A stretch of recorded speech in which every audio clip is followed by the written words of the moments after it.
Hi, anyone and everyone. This is Kim, the Humble Hermit from Come As You Are Oracle. I'm going to do the collective for today. Today is Monday. It is April 27th, 2026. I wanted to say December. December 27th is my ex-husband's birthday. Is he trying to put stuff into my head? Is that what that is? You know what's funny is I was thinking about him. Was it yesterday or was it Saturday?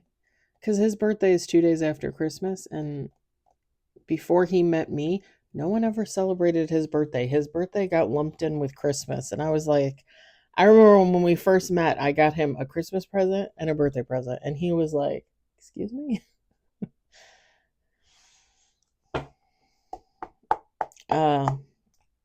You may follow me on the Talk the Tube, my blog, or not. Totally up to you.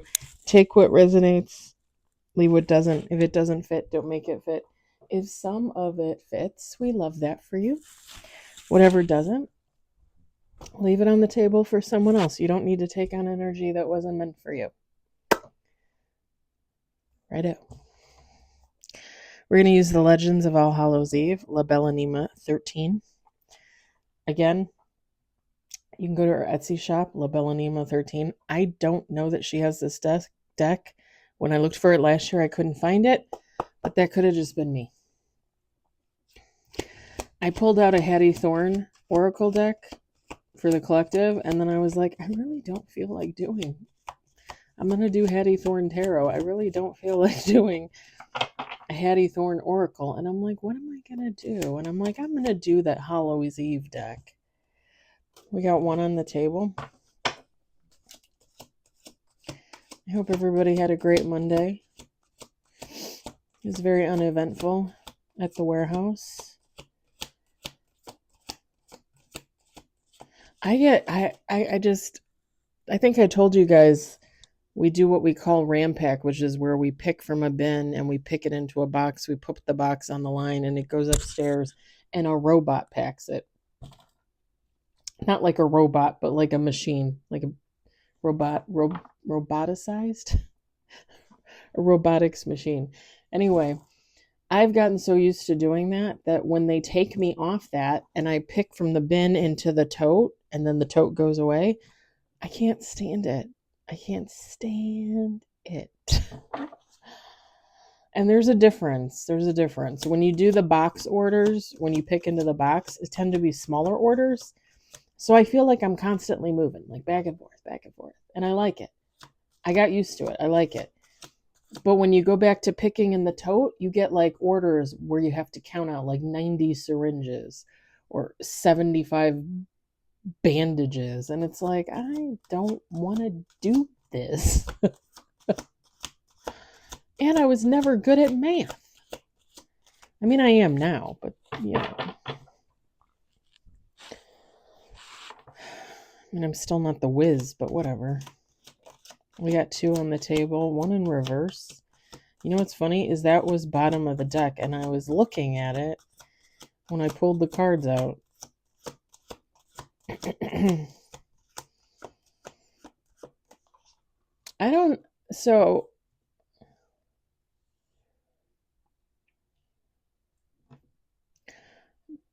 Take how it resonates.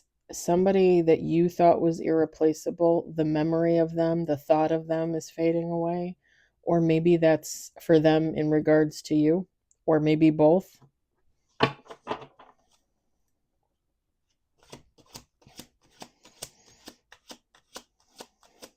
Like if this is you, like this is someone you thought you couldn't live without.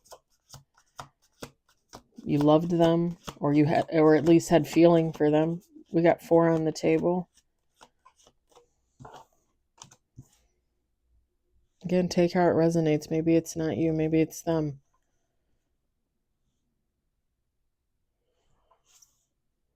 Hey, if you're not in contact with somebody and this somebody is finally getting over the fact that the two of you aren't getting back together, I can only consider that a good thing. You know what that means? No more watching you on the internet, no more stalking. I mean, seriously.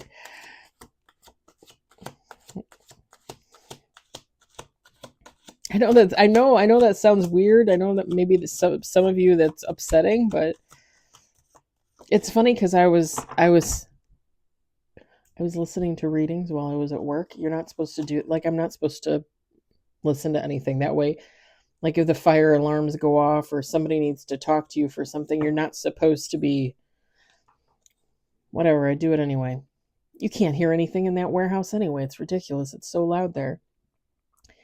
And I'm listening to, I probably listened to like maybe 5 readings. I didn't start until the afternoon. So like around 11 I started. I got off at 3:30 and I probably stopped around 2:30. So like for 11, 12, 1, 3.5 hours I was listening. The thing is I was listening to these readings and they're like, oh yeah, they want to reach out to you. Oh yeah, they want to come in. Oh yeah, they want to talk to you. Oh yeah, they're having second thoughts. Oh yeah, this, that, and the other. And I'm just sitting, and you guys know, I've talked about this before. I'm just sitting there and I'm like, no, they're not. I'm like, no, they're not. If anybody really wanted to talk to me, don't you think they would come forward and say something? I mean, how hard is it? Pick up the phone and call. Pick up the phone and text. I mean, don't be surprised if I got rid of your number, but still.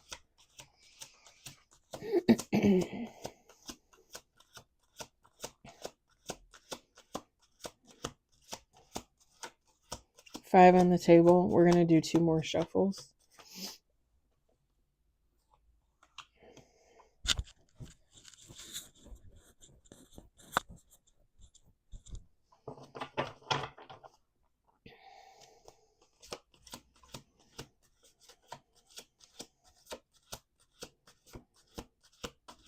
I don't really ever tell you guys that somebody's coming in unless like the movement is there. Because, or like I'm being told. I just don't think it's right to last shuffle to get people's hopes up that, people they haven't talked to in 6 months, a year, 10 years, oh, they're coming back. I mean, really, what are the odds of that happening?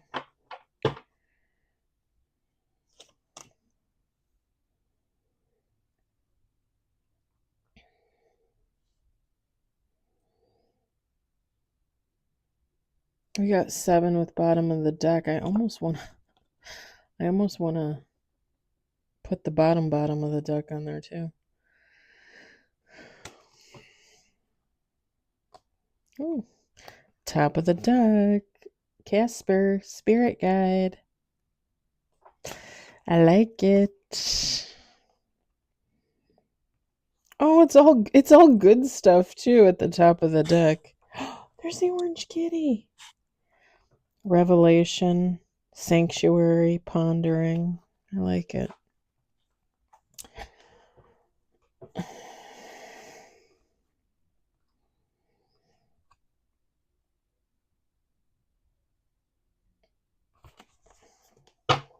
All right, let me set that over there. We got fading, drifting away. I'm just going to read you all the words on the card, y'all. We got irreplaceable, the 1 in the reverse. Okay, that was weird. I turned this upside down and laid it like that. Something's done and over. We got severed to pieces. Rejected. Blocked out. Announcement, put on blast. We got hunger, desire, and passion. And bottom of the deck, restricted from true desires. All right.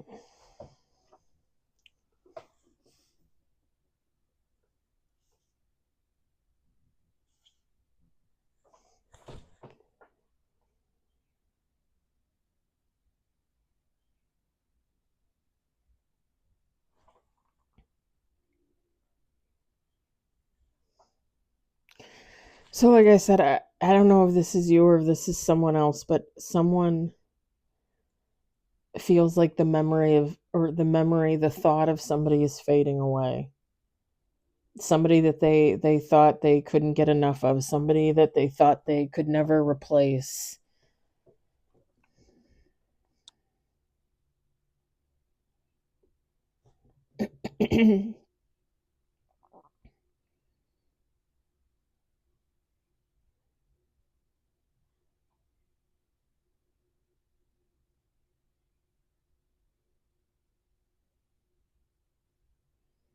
I almost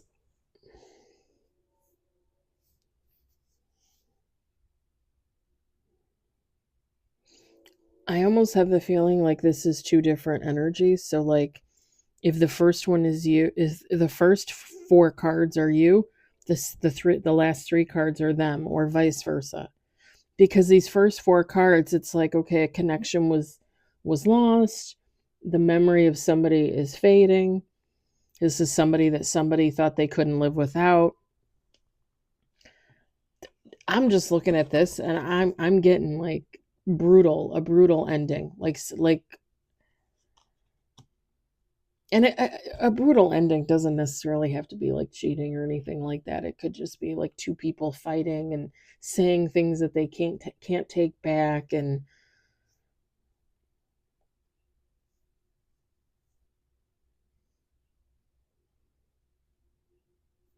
because here's the deal, if this is you, right, like you break up with somebody, you end a connection, a situation, whatever you want to say, because it doesn't necessarily have to be a relationship, but it is giving relationship vibes.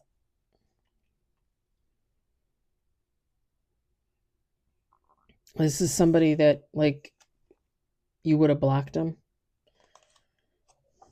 Like the connection ends, you block them, the memory of them is fading. However, this other person, right, on the other side, this person would say something totally different. This person would say, not only do they still think of you, they wish the two of you were back together.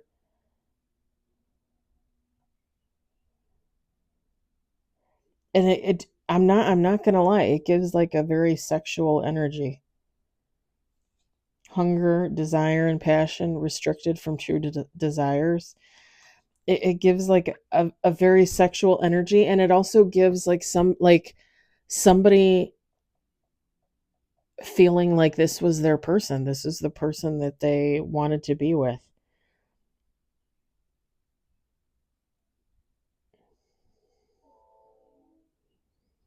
Like they feel like they were shut out. And this person, it's not even necessarily that this person wants to come in and say something or even reach out, but it's almost like they're like putting that energy out there, like, hey, I think about you, I want you back, I want to be back with you. It could even be like telling people, like if you know mutual people, like them telling people like, hey, I want to get back together with so and so, like I miss so and so, I always think of so and so, I can't stop thinking about so and so.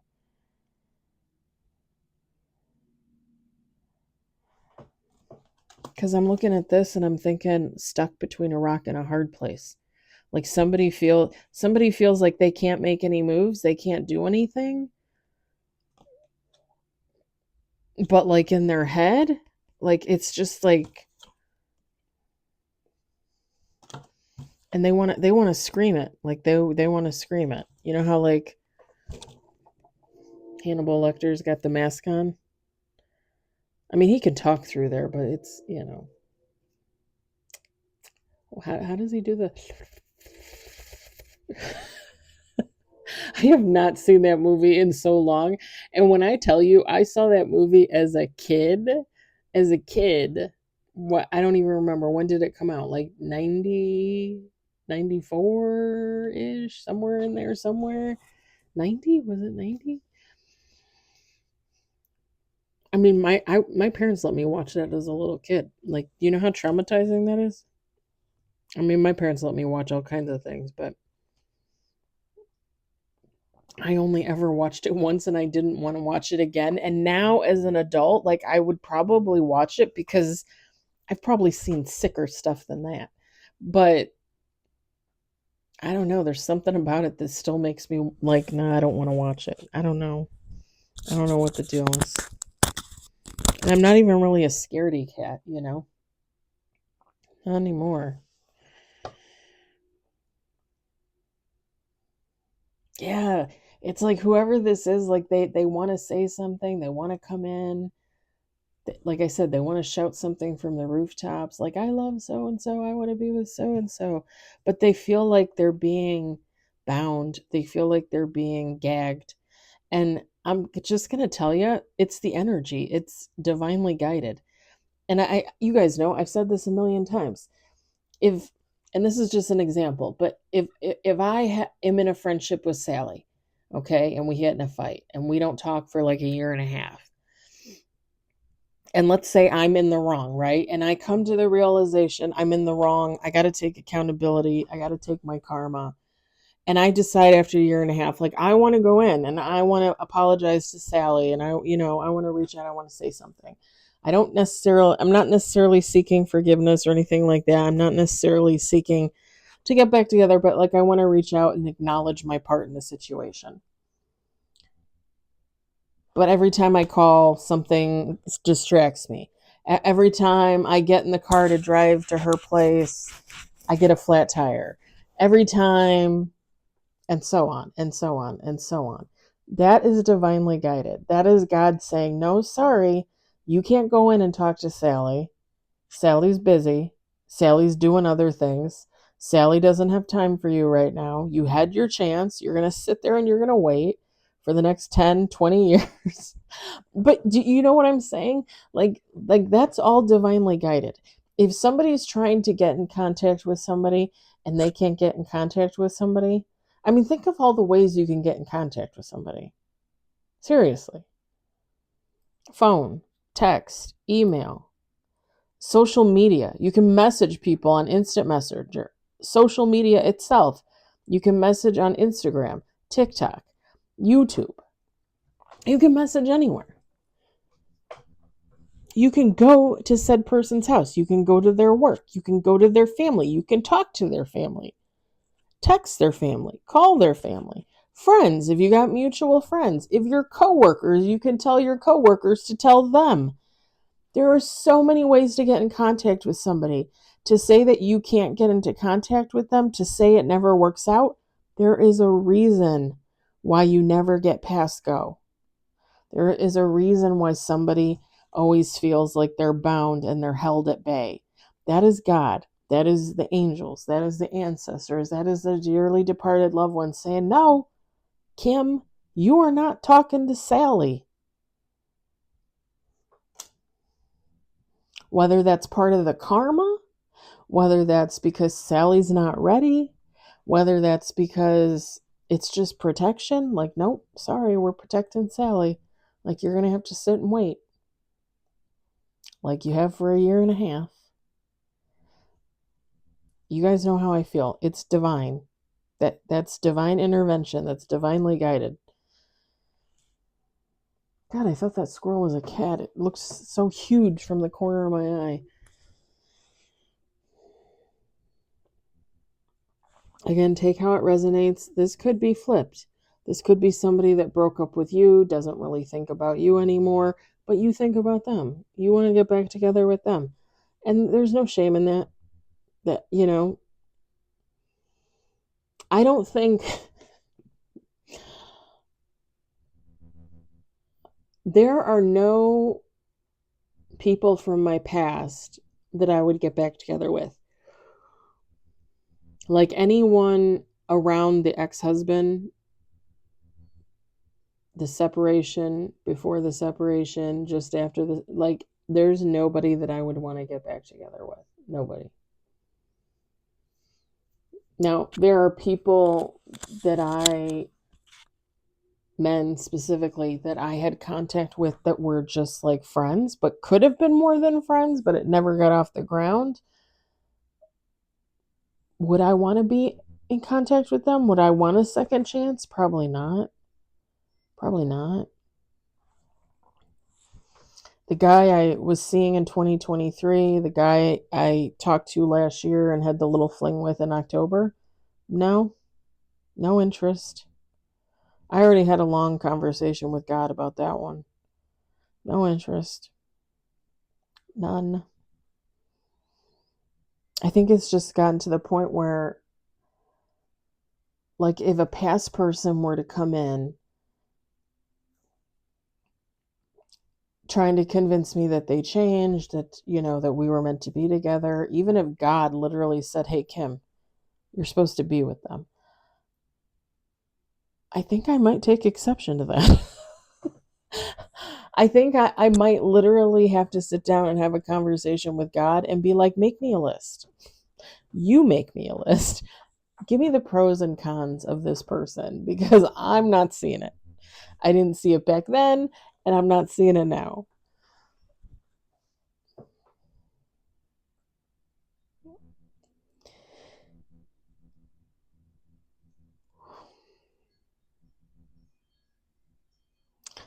All I'm saying is there's nothing wrong thinking about past people, remembering them, especially if being with said past person really wasn't a horrible experience and the two of you just didn't end up together for some reason. There's nothing wrong with thinking about past people. The thing is I'm a firm believer that when you think of somebody, they're thinking of you. And you know what I mean? Whether you did it first or they did it first, it really doesn't matter. The energy is there. And I guess, I don't, call me crazy, but is that someone's tornado siren? I left my phone in the other room, so I don't know. It sounds like a siren. We're supposed to have storms, but so far nothing. And I'm doing the readings early because I figured I'm going to get into bed and watch TV. I got to get up early for work. I already made my lunch and put it in the fridge and everything. I'm of I would rather somebody from the past not think of me. And that was my whole point when I was talking about the readings, when I was listening to the readings today, and they're like, oh, somebody's thinking about you, oh, somebody wants to reach out, and I'm like, no, they're not, no, they don't. Even though it would be nice to, I guess, nice, even, I don't know, is that narcissistic? I don't know. Even though it would be nice to think that past people are thinking about me, A, how are they thinking about me, first of all, right?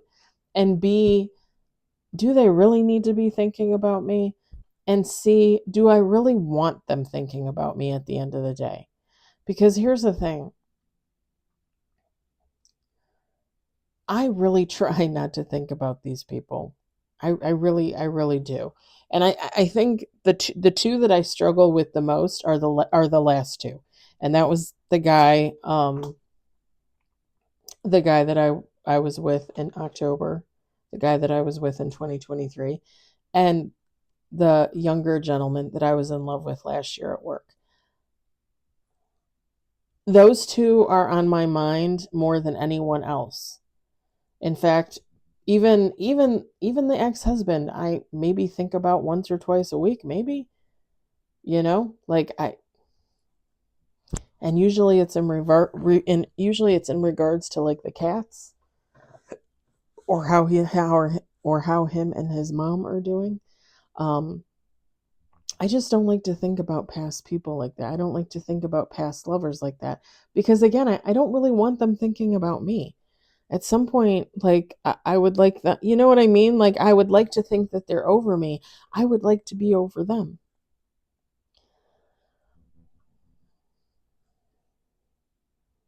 And even when I think about like way, way past people, it's usually like with a passing thought. Like, I think of something else and then I think of them and then I'm like, oh, okay. And then I go about my day. Even if you guys like and follow, subscribe, You know my story about the ex-best friend.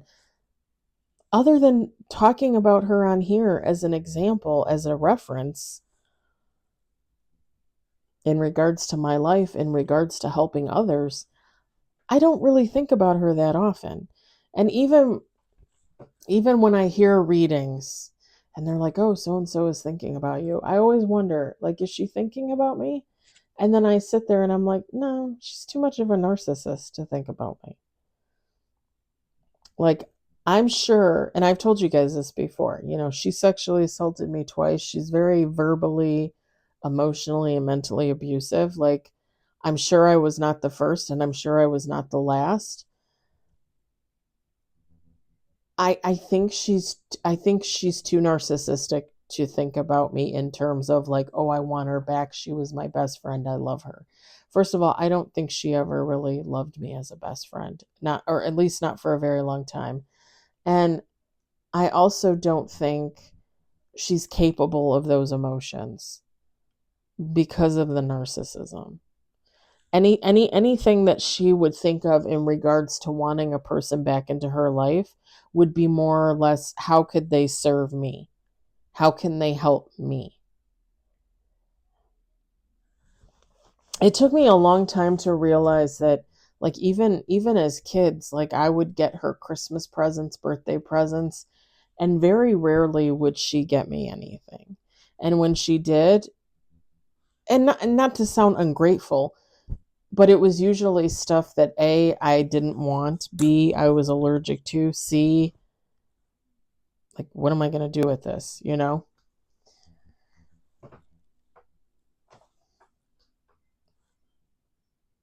And I think I told you guys about the one time when she she had a chance to get photographed photographed pictures of Dolly Parton, and she didn't bring me home one, but she got one for everyone else. Does that make sense? I was supposedly her best friend. She gave me a photograph of Dolly Parton with her signature on it. I'm pretty sure I threw that away a long time ago. I had it in a folder with a bunch of stuff. I'm pretty sure I threw that away before. I think I threw it away when I moved out of my parents' house and into my first townhouse. Um, not that I still didn't love her at the time and I didn't appreciate her signature. Uh, Like, what am I going to do with this? So I threw it away. Um, just inconsiderate, again, part of the narcissism. So, like, when I watch readings and stuff and I think, oh, maybe she's thinking of me, no, she's not. And even if she were, most of that's going to be narcissistic thoughts.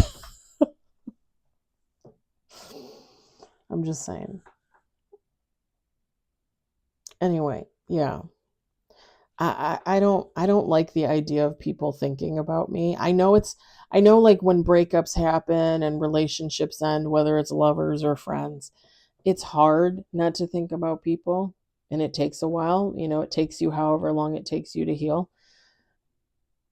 I would rather not. I would rather not think about them because I don't want them thinking about me. And I don't want them thinking about me, good, bad, or ugly. Honestly, I would just rather they move on, you know? Because if they can move on, then I can sure move on. And if I move on, then hopefully they get to move on. I I don't want to be stuck on people's energy for 10 years. I sure as hell wouldn't want them stuck on mine. I don't know. I think I'm going to leave it there. I'm going to let you guys take from it what you will. I hope it does not resonate for you. I hope you enjoyed it. I hope you were entertained. I'll talk to you later. Bye.